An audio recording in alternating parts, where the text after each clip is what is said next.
บ่ฮักเจ้าบ่ต้องสงสารตัดตอนละครหลอกกันเดี๋ยวเขาคนนั้นเครื่องใจ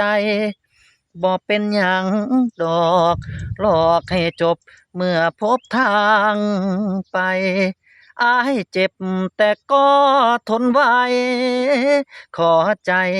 อย่าได้กังวลหากเจ้าบ่ฮักก็บ่ต้องหนักใจดอกขอยอมเพื่อเป็นทางออกเพียงบอกช้ำก็จะทนเมื่อรักสิ้นหวังก็บ่อยากฟังถ้อยคำปลอบโยน